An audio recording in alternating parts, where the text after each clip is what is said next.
2023 সালে আসামে বিধানসভা কেন্দ্রগুলির ডিলিমিটেশন হয়েছে, যার পরে অনেক পুরনো আসন বিলুপ্ত হয়েছে এবং অনেক নতুন আসন তৈরি হয়েছে। এর মধ্যেই একটি হলো গুয়াহাটি সেন্ট্রাল আসনটি, যেখানে এবার প্রতিদ্বন্দ্বিতা হচ্ছে বিজেপির বিজয় গুপ্তা এবং এজেপি, যা কংগ্রেসের সহযোগী দল, তার প্রার্থী কুঙ্কি চৌধুরীর মধ্যে।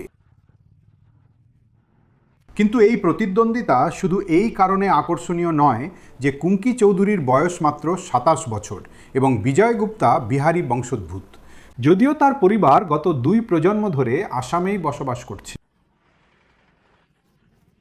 কিন্তু কিছুদিন আগে আসামের মুখ্যমন্ত্রী হিমন্ত বিশ্ব শর্মা এই প্রতিদ্বন্দ্বিতাটিকে এই কথা বলে আরও আকর্ষণীয় করে তুলেছেন যে কুঙ্কি চৌধুরীর বাবা মায়ের খাদ্যাভ্যাস কোনো না কোনোভাবে হিন্দু রীতিনীতির সাথে মেলে না।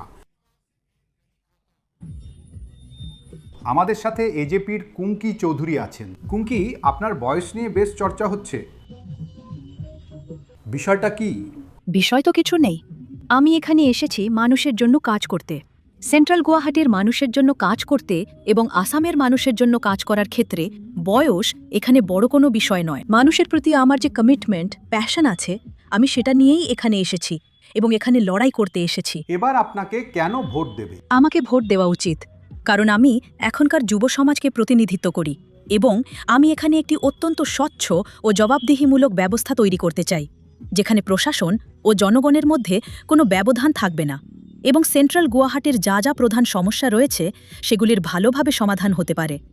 আপনার প্রতিদ্বন্দ্বিতা বিজেপির বিজয় গুপ্তার সাথে, আপনি তার থেকে কিভাবে ভালো? হ্যাঁ, উনি খুবই পাওয়ারফুল, কিন্তু সেন্ট্রাল গুয়াহাটির ভোটাররা আরও বেশি পাওয়ারফুল। তাই নয়, তারিখে সেন্ট্রাল গুয়াহাটির মানুষ ডিসাইড করবেন ওনাদের কি চাই। এমনও কি আছে যে আপনি স্থানীয় আর উনি বহিরাগত? এই সব আসল বিষয় নয়। ওনারও লক্ষ্য একই, আমারও লক্ষ্য একই। আমরা দুজনেই এখানে মানুষের জন্য কাজ করতে এসেছি আর দুজনেই এখন ফাইট করছি। তাই নয়, তারিখে মানুষ ডিসাইড করবে যে তাদের কি চাই আর কাকে চাই। আপনার বিরুদ্ধে এই আউটসাইডারদের ইস্যুটা তুলছে।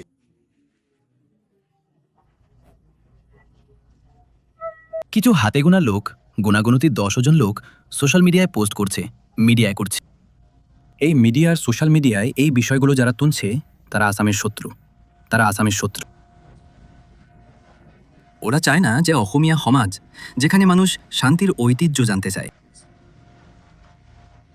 সমৃদ্ধি, নিজেদের মধ্যে কোনো ভেদাভেদের ভাবনা ও উন্নততর অসমীয়ার সমাজ গঠন করতে চলেছি। আর ভারতের সংস্কৃতি ও সভ্যতা যা 5000 বছরের পুরনো, তার পোষক হল ভারতীয় জনতা পার্টি। এইরকম প্রচার করা লোকেরা আমাদের অসমায় মাতৃর শত্রু আর ভারতের শত্রু। যিনি আপনার রাইভাল, উনি নিজেকে এখানকার মেয়ে বলেন। প্রত্যেক মানুষ, এখানে বসবাসকারী প্রত্যেক মানুষ এখানকার মেয়ে এবং ছেলে। অসম তাদের সন্তান।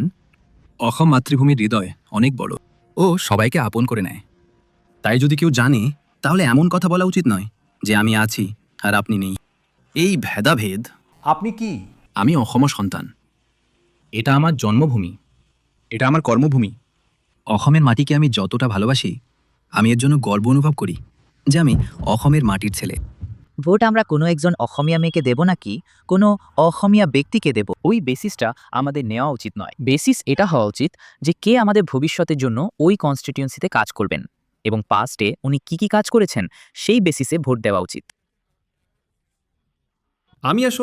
আমরা এখানের মানুষ, আমরা হিন্দু মানুষ, আমরা মামাকে দেব।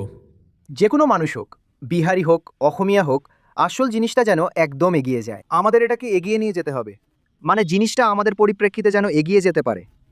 বিহারি হোক, অসমীয়া হোক, এটা নিয়ে আমাদের কোনো মাথা ব্যথা নেই।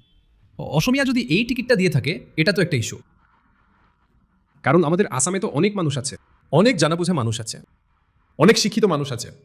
তাহলে আমাদের আসামের মানুষ কি আসামের বিষয় জানবে না? অসমীয়া কি জানবে?